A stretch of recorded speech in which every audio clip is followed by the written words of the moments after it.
welcome back to our little series on how to get great looking video out of Vegas Pro. Now today what we're going to talk about in part 3 is scopes. Video scopes are not absolutely required in order to get great looking video out of Vegas, but they're a really important part of the overall video editing process and they're worth understanding.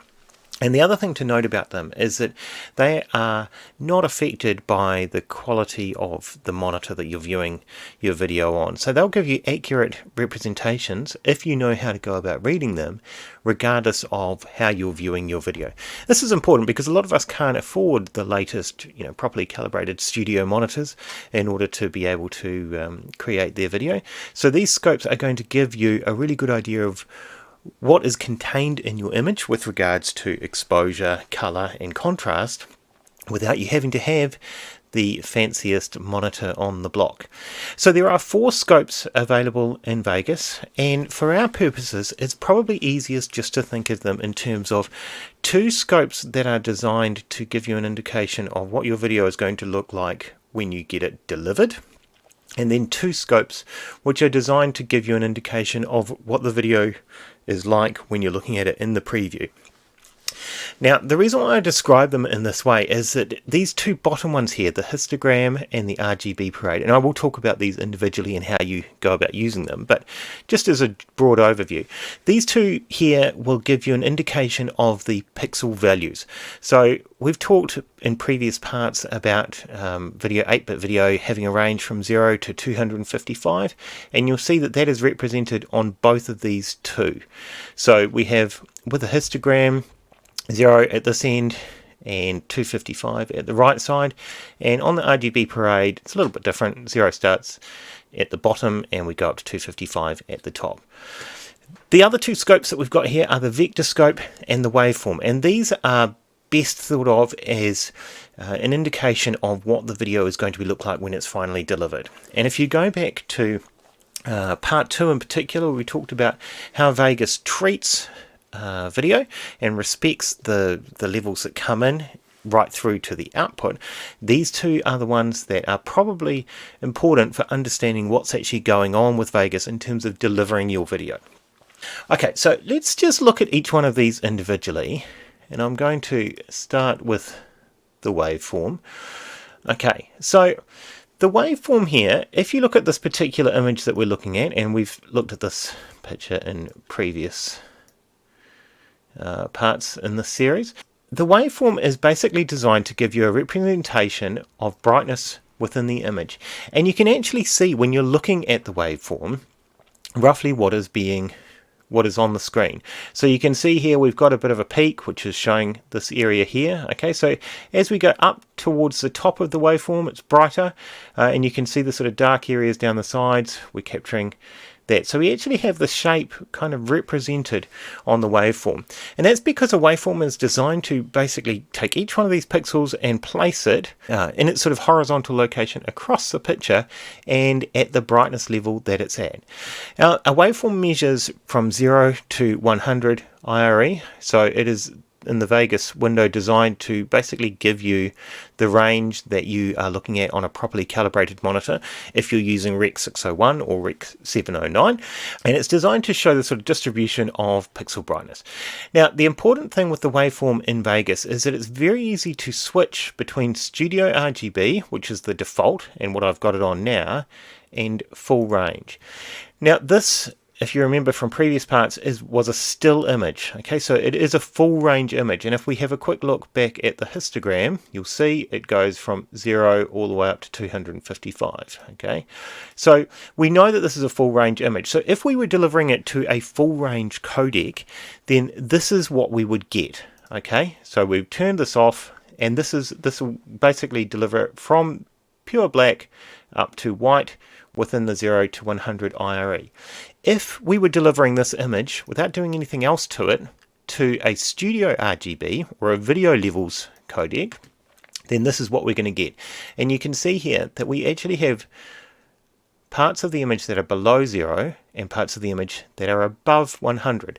Now these are what's called illegal levels. So the range from -7 to 109 IRE is roughly mapped to the range from 0 to 255 in terms of that 8-bit data level. And the above 100 is essentially above 235 in bits, and below 0 is below 16. So we've talked quite a lot about the fact that 16 in video levels represents pure black and 235 represents pure white. So this is just another way of looking at that being represented.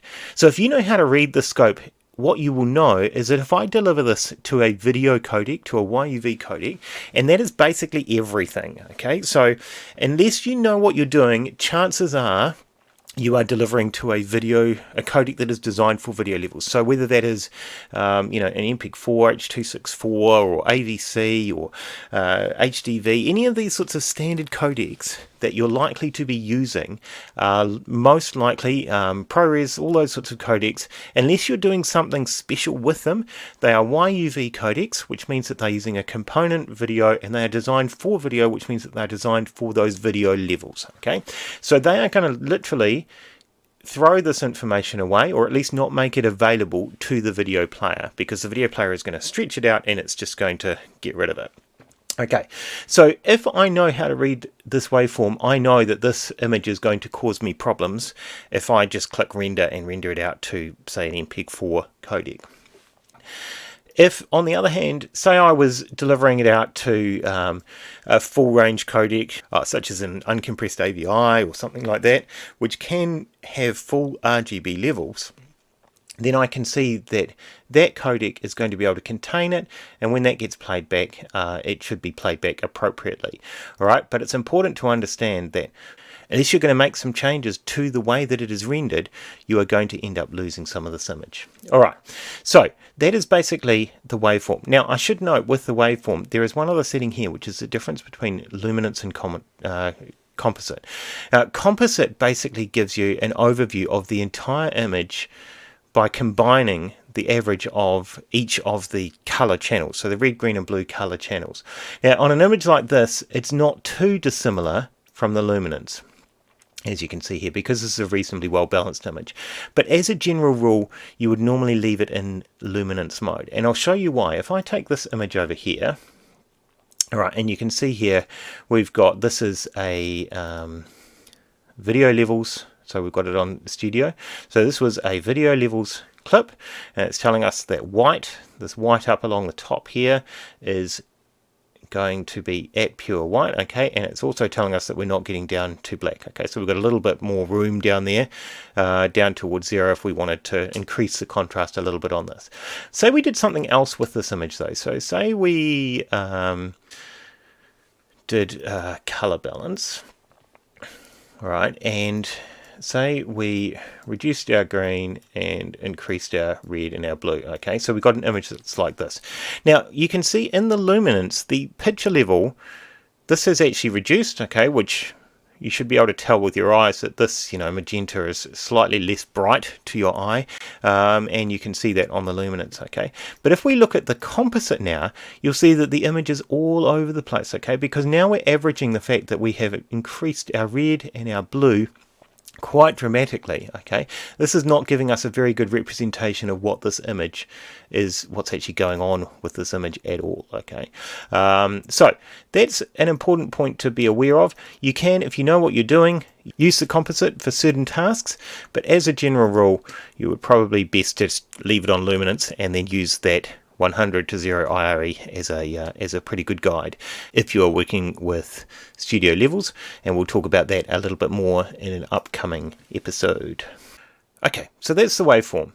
Next up, let's take a look at the vector scope.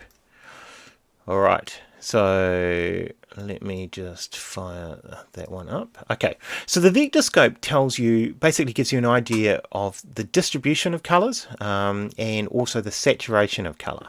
So the way that this works is it's a sort of a circular chart. Right in the middle here, that is neutral color. So if you've got a gray, a black or a white that has no color cast to it, then it will be smack bang right in the middle. Okay, I can show you that if we just get our white. So you can see, it's a bit hard to actually see with that off there. Okay, you can see right in the middle there is a little white dot. Okay, that's telling you that that is white. Now equally, if I go to this, even though it's a completely different picture, you can see that same white dot right in the middle is all we've got. That's because there's no color. These are neutral images. Okay, even though it covers a gradation from black to white, it is still neutral. Okay, so if I grab another image like this, you can see here we've got a lot more going on. So each one of these pixels, or each one of these dots here, is representing pixels on screen. Okay, and they are all clumped around in the direction that the color is. So you can see that this image has got quite a lot of sort of yellow and gold going on, and red and magenta, and you can see on here that it is heading out in that direction. So these targets all around the outside of the image are referring to those colors. So we've got green, yellow, red, magenta, blue, and cyan. Okay, so you can see that this image gives you a pretty good representation across here. Now, one thing to note about this is that, like the waveform, this will change according to whether or not you're using Studio RGB or full range. And the reason for that is that when you're using the Studio RGB setting, the expectation is that the image is going to be stretched when it gets played back. So if I have that turned off, you'll notice that my saturation decreases. A little bit hard to see. Let me turn it back on again. Okay, so you can see where it is now. Okay, and it looks more saturated when I'm using the Studio RGB. Now, I should point out why this is important, and I can do that by using the standard Vegas color bars. Now, color bars are used by broadcasters to make sure that the video that you're delivering to them can be mapped correctly to their system. So they can check, for example, that you're delivering the video in video levels as opposed to data levels, and in the correct color space. So these SMPTE color bars are designed to be standardized with these colors. But what you will notice is if I switch between studio and full range, you'll see that those little dots, which are representing the colors, actually shift. Okay, so the studio range is more saturated, and that is because the color bars in Vegas are designed to be stretched. We'll talk a little bit more about it in the next video here, but this may be an important consideration for you if you're using, for example, the common technique of adding a levels effect just before you go to render the video. Because if you do that, you're actually going to break the Vegas bars if you are intending for these to be delivered for, say, a broadcaster or somebody else who needs to actually match your video delivery to their system. There is one other setting in here which is just magnified, and so this is just if you're using images that don't have a huge amount of color saturation in them, like this, it just allows you to actually still get a pretty good representation. And this may be helpful, for example, if you're trying to adjust the white balance.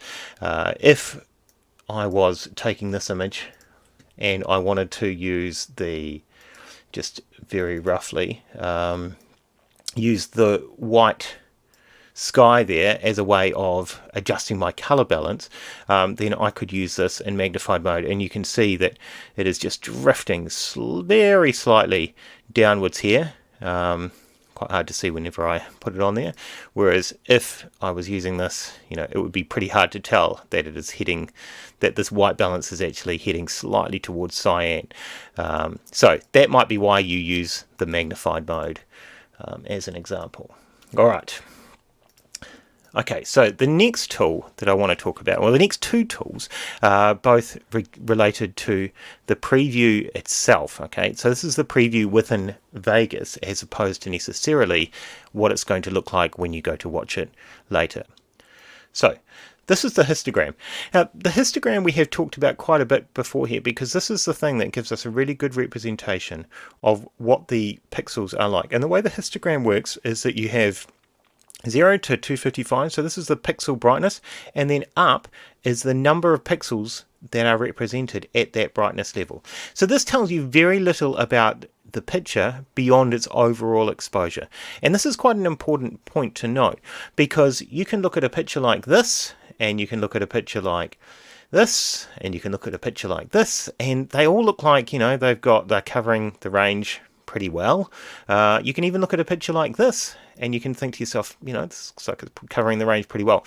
Doesn't really give you a good indication. It tells you if the picture is correctly exposed and covering the right range, Doesn't give you a particularly good indication, however, of whether or not you're getting good contrast out of the picture or whether the picture has got good color saturation.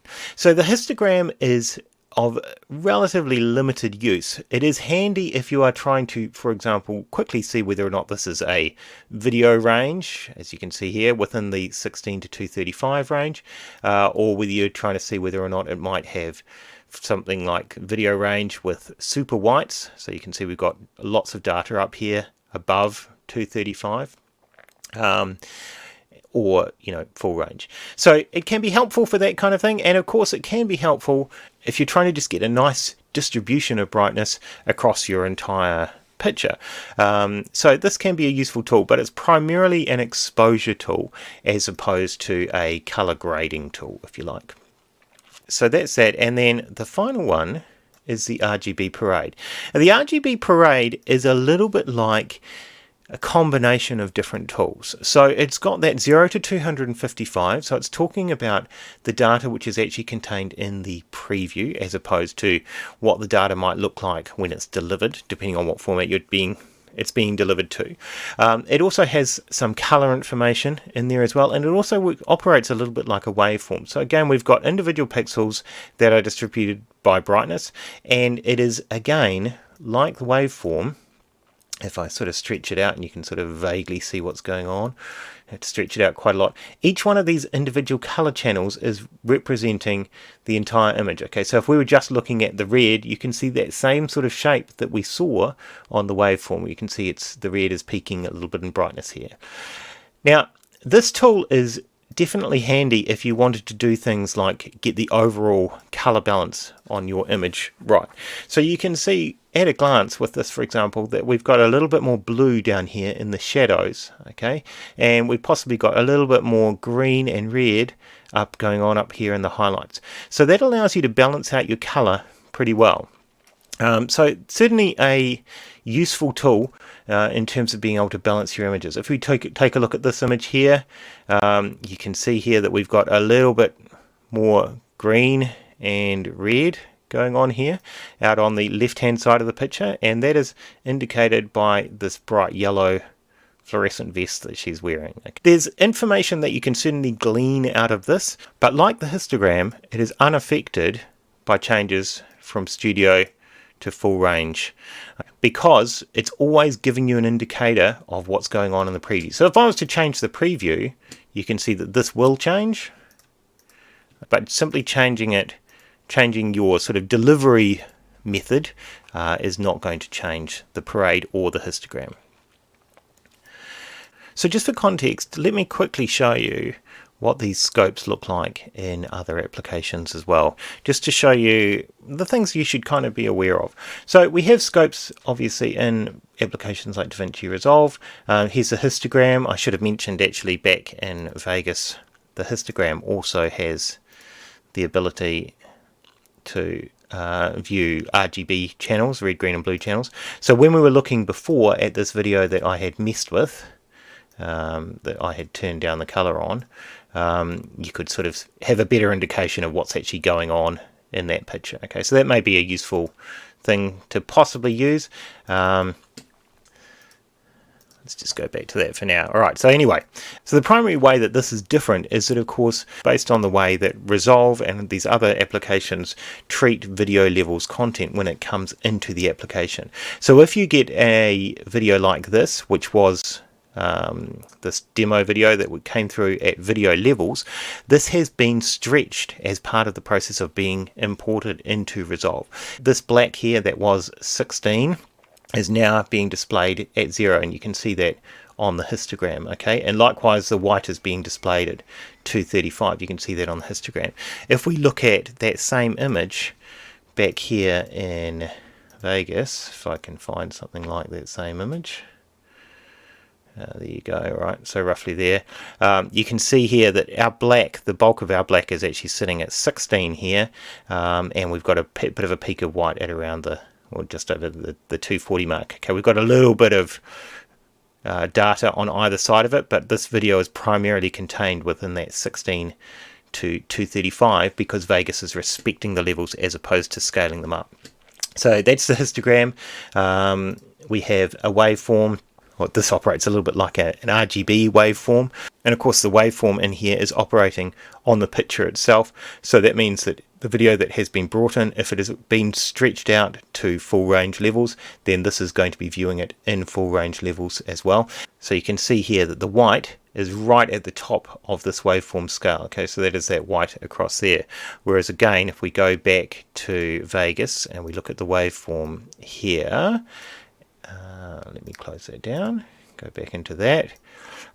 You can see here, if we are looking at this in full range levels, okay, this video has not been stretched for preview, and so this is sitting at 235, which is the whitest that you can get within the video range levels. Okay, so you can see how these scopes are operating differently here than they are within Vegas.